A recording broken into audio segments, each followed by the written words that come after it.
अपने paper differential equation के lecture 16 में आज हम पढ़ेंगे समाकलन गुणक ज्ञात करने के लिए नियम second, rule second for finding the integrating factor. और इस लेक्चर में हम पढ़ेंगे इंटीग्रेटिंग फैक्टर को निकालने का जो सेकंड रूल है वो क्या कहता है और वो किस तरह से काम करता है। इससे पिछले वाले लेक्चर में हमने रूल फर्स्ट पढ़ा और उससे पहले हमने पढ़ा कि इंटीग्रेटिंग फैक्टर बाय इंस्पेक्शन निरीक्षण के द्वारा कैसे निकालते हैं। तो आज हम हमारा लेक्चर जो है वो शुरू करते हैं। इसमें हमें रूल नंबर सेकंड पढ़ना है। तो रूल नंबर सेकंड पहली बात तो कहाँ अप्लाई होता है और ये रूल क्या कहता है ये सब हम इसमें देखेंगे। तो अगर यदि आपकी दी हुई समीकरण जो है फर्स्ट ऑर्डर फर्स्ट डिग्री की जो M D X plus N D Y is equals to zero, ये अगर इस टाइप की है function of X Y multiplied by Y D X plus second function of X Y multiplied by X D Y is equals to zero, ऐसी equation है। First condition तो ये है कि आपकी दी हुई इक्वेशन जो है वो इस टाइप की होनी चाहिए। और दूसरी कंडीशन क्या है, यहाँ से आपको कैपिटल एम और कैपिटल एन की वैल्यू पता चल जाएगी। तो आप M x minus N Y निकालिए। अगर ये नॉट इक्वल टू ज़ीरो आता है, ये दोनों कंडीशन अगर आपकी फुलफिल होती है तो आपका इंटीग्रेटिंग फैक्टर क्या हो जाएगा, integrating factor is equals to one by M x minus N Y. यानी कि पहली बात तो आपकी जो इक्वेशन है वो इस फॉर्मेट की होनी चाहिए और दूसरी बात उस इक्वेशन में M x minus N Y not equal to zero होना चाहिए। तो ऐसे केस में इंटीग्रेटिंग फैक्टर क्या हो जाएगा, one by M x minus N Y. ये केस फर्स्ट है। लेकिन यदि आपका M x minus N Y zero हो जाता है तो क्या दिक्कत आती है ये हम देखेंगे आगे। यदि आपका M x minus N Y zero हो जाता है तो इस रिलेशन से हम क्या निकाल सकते हैं, M by N is equal to क्या होगा, वाई बाई एक्स। ये और हमारी जो दी हुई इक्वेशन है M D X plus N D Y is equals to zero, इसको हम पूरी को एन से डिवाइड करेंगे तो ये क्या हो जाएगी, M by N D X plus D Y is equals to zero. अब यहाँ पे m बाई एन की जगह हम क्या लिख देंगे, y बाई एक्स। तो ये क्या हो जाएगा, y by X D X plus D Y is equals to zero. और यहाँ पे क्रॉस मल्टीप्लिकेशन करेंगे, एलसीएम लेंगे तो ये y D X plus X D Y is equals to zero. ये हमें पता है डेरिवेटिव है किसका, x इंटू वाई का। तो इंटीग्रेशन करेंगे तो क्या आएगा, X Y is equals to constant. तो यदि आपका M x minus N Y zero है तो उस केस में आपका सोल्यूशन क्या हो जाएगा, x into y is equals to c. और ये आपका M x minus N Y not equal to zero है और आपकी दी हुई इक्वेशन इस फॉर्मेट की है तो आप रूल सेकंड लगाएंगे। इंटीग्रेटिंग फैक्टर आपका ये होगा, इससे मल्टीप्लाइड करके आप अपनी इक्वेशन को एग्जैक्ट डिफरेंशियल इक्वेशन बनाएंगे और उसको जो है फिर हम एग्जैक्ट वाले मेथड से सॉल्व करेंगे। इस मेथड को और ज़्यादा क्लियर करने के लिए हम इस पर एक एग्जाम्पल ले लेते हैं। तो हमने एग्जाम्पल ले लिया, सॉल्व हल कीजिए x into Y square plus two into X square Y cube into D X plus X square Y minus X cube Y square into D Y is equals to zero. ये हमारी दी हुई equation है। तो इसके solution में हमने क्या किया, सबसे पहले दी हुई अवकल समीकरण को हमने लिख लिया, X Y square plus two X square Y cube into D X plus X square Y minus X cube Y square into D Y is equals to zero. ये हमारी दी हुई इक्वेशन है। अब हम जो है इसको standard form M D X plus N D Y is equals to zero इससे कंपेयर करते हैं। इससे हमें क्या होता है, कैपिटल एम और कैपिटल एन की वैल्यू जो है वो पता चल जाती है। कैपिटल आपका ये एम जो है ये हो जाएगा X Y square plus two X square Y cube और कैपिटल एन जो है आपका ये हो जाएगा X square Y minus X cube Y square. अब यहाँ से हम डेल्टा एम और डेल्टा वाई और डेल्टा एन और डेल्टा एक्स दोनों निकाल लेते हैं। एम का हम पार्शियल डिफरेंशिएशन कर देते हैं वाई के रिस्पेक्ट में और एन का हम पार्शियल डिफरेंशिएशन कर देते हैं एक्स के रिस्पेक्ट में। और उसके बाद जो है हम ये देखते हैं ये दोनों आपस में इक्वल आ रहे हैं क्या। तो हमने ये देखा, इसका जब हम y के रिस्पेक्ट में करेंगे तो क्या होगा, ये टर्म हो जाएगी टू एक्स वाई और ये वाली टर्म हो जाएगी six X square as it is और ये वाई क्यूब का क्या होगा, थ्री वाई स्क्वायर जो टू से मल्टीप्लाइड होकर सिक्स हो जाएगा। तो six X square Y square और एन का जब एक्स के रिस्पेक्ट में किया तो क्या आया, two X Y Y as it is रहेगा माइनस यहाँ से आया three X square Y square. तो ये दोनों जो है आपस में इक्वल नहीं है, यानी डेल्टा एम और delta Y is not equal. तो यहाँ पर हमने m का y के रिस्पेक्ट में पार्शियल डिफरेंशिएशन करके डेल्टा m और डेल्टा y की वैल्यू निकाल ली। n का x के रिस्पेक्ट में पार्शियल डिफरेंशिएशन करके डेल्टा n और डेल्टा x निकाल लिया। और अब हम देख पा रहे हैं ये दोनों आपस में इक्वल नहीं है। तो अगर ये दोनों आपस में इक्वल नहीं है तो इसका मतलब क्या हुआ, हमारी इक्वेशन जो समीकरण 1 दी हुई है ये एग्जैक्ट नहीं है। तो हमारा काम क्या हुआ, पहले इसको एग्जैक्ट बनाएंगे और फिर इसको एग्जैक्ट वाले मेथड से सॉल्व करेंगे। तो यहाँ पर हम इस वाले समीकरण में जो है वो अभी तक हमने जो रूल फर्स्ट पढ़ा है वो यहाँ पे अप्लाई नहीं हो सकता, क्योंकि ये वाली इक्वेशन जो है होमोजीनियस नहीं है, समघात नहीं है। तो हम यहाँ पे रूल सेकंड अप्लाई करने की कोशिश करते हैं। रूल सेकंड अप्लाई करने के लिए हम इस इक्वेशन को function of X Y into Y D X plus function of X Y into X D Y is equal to zero इस फॉर्म में लिखने की कोशिश करते हैं। तो हमने यहाँ से y कॉमन लिया तो ये वाली इक्वेशन क्या हो गई, आराम से फंक्शन ऑफ एक्स वाई बन गया। यहाँ से x कॉमन लिया तो ये वाला क्या बन गया, फंक्शन, दूसरा फंक्शन ऑफ एक्स वाई। तो हम हमारी गिवन इक्वेशन को जो है इस फॉर्मेट में लिख पा रहे हैं। तो रूल सेकंड को अप्लाई करने के लिए जो पहली कंडीशन है वो हमारी फुलफिल हो रही है। तो अब हम जो है दूसरी कंडीशन देख लेते हैं। दूसरी कंडीशन क्या कहती है कि M x minus N Y जो है वो नॉट इक्वल टू जीरो होना चाहिए। तो यहाँ से ये हमारा m है, इसको हमने x से मल्टीप्लाई कर दिया माइनस एज इट इज़, और ये हमारा n है x को इंक्लूड करते हुए, तो इसको हमने y से मल्टीप्लाई कर दिया। और ये जो है हमने इसको सॉल्व किया तो ये क्या हो जाएगा, एक्स स्क्वायर वाई स्क्वायर, यहाँ पे क्या होगा 2x cube Y cube minus as it is, और ये क्या होगा एक्स स्क्वायर वाई स्क्वायर, और यहाँ से ये पॉजिटिव हो जाएगा और ये हो जाएगा एक्स क्यूब वाई क्यूब। तो यहाँ से ये X square Y square positive, X square Y square negative, ये दोनों आपस में बैलेंस हो जाएंगे, कैंसिल आउट हो जाएंगे, और हमारे पास क्या बचेगा 2 time X cube Y cube plus X cube Y cube, तो ये हो जाएगा 3 time X cube Y cube, जो कि क्या है नॉट इक्वल टू जीरो है।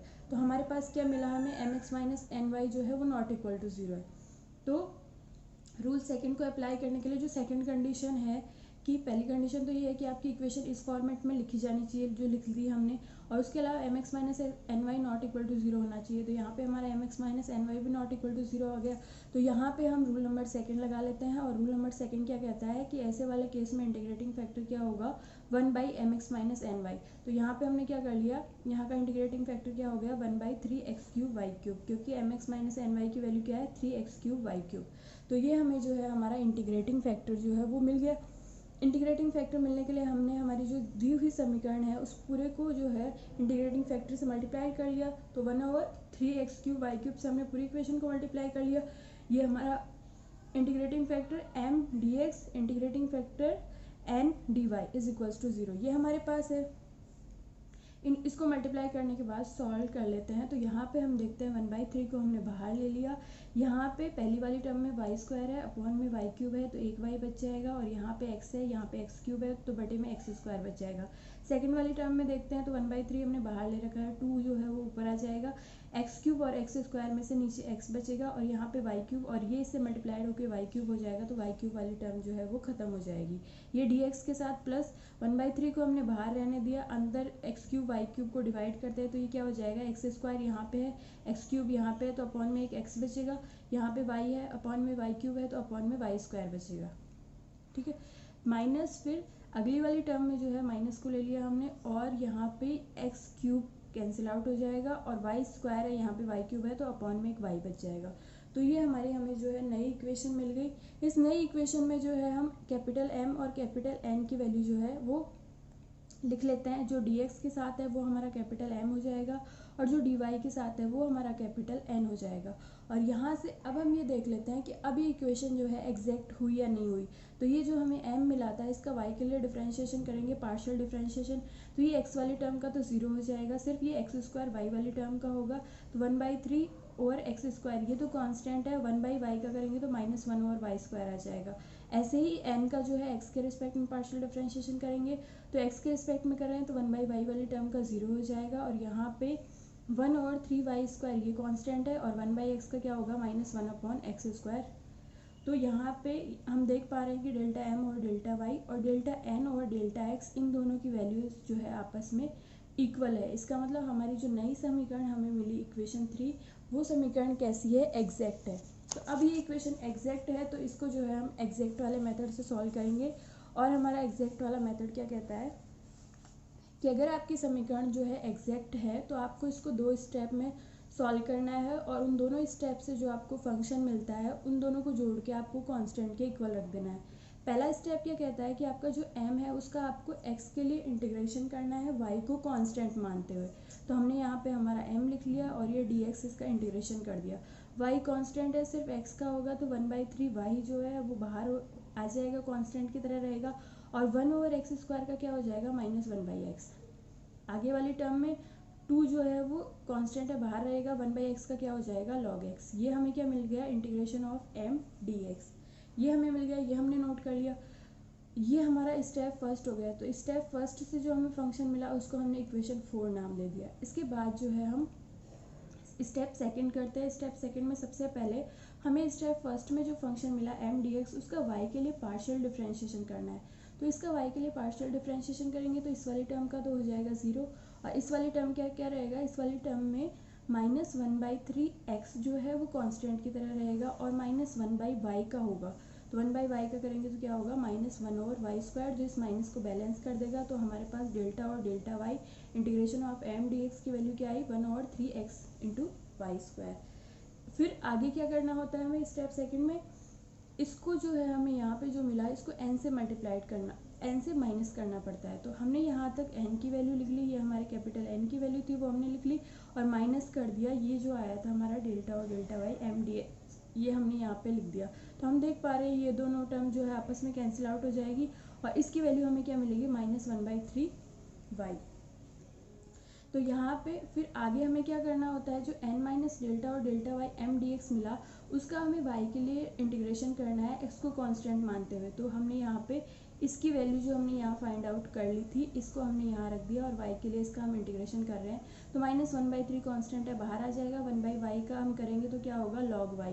तो ये हमें इक्वेशन 5 में वो फंक्शन है जो हमें स्टेप सेकंड से मिला, और इक्वेशन 4 में वो फंक्शन है जो हमें इक्वेशन स्टेप फर्स्ट से मिला। तो हमारा सॉल्यूशन क्या होगा, हमारा मेथड क्या कहता है कि आपको स्टेप फर्स्ट और स्टेप सेकंड से जो मिले हैं फंक्शन उनको आप जोड़ के कांस्टेंट के इक्वल कर दो। तो इक्वेशन 4 वाला हमने फंक्शन यहाँ पे लिख लिया, इक्वेशन 5 स्टेप सेकंड वाला फंक्शन हमने यहाँ लिख लिया, और इन दोनों को कांस्टेंट के इक्वल कर दिया इसको। और ये आपका क्या हो गया सॉल्यूशन। इसको हम और आगे इजी कर सकते हैं और सरल करके लिख सकते हैं। एलसीएम ले लेंगे, 3 आएगा, उसको कांस्टेंट इधर मल्टीप्लाई कर देंगे तो ये 3c, जिसको हम नया कांस्टेंट c डैश नाम दे सकते हैं। इसके बाद ये माइनस में है तो इस टर्म को भी इधर ले जाएंगे तो ये क्या हो जाएगी, प्लस में, ये प्लस में हो जाएगी। और यहाँ पे हम 2 को जो है x की पावर में भेज के log a minus log b is equal to log a/b वाले फॉर्मूले से इसको जो है हम ये भी लिख सकते हैं।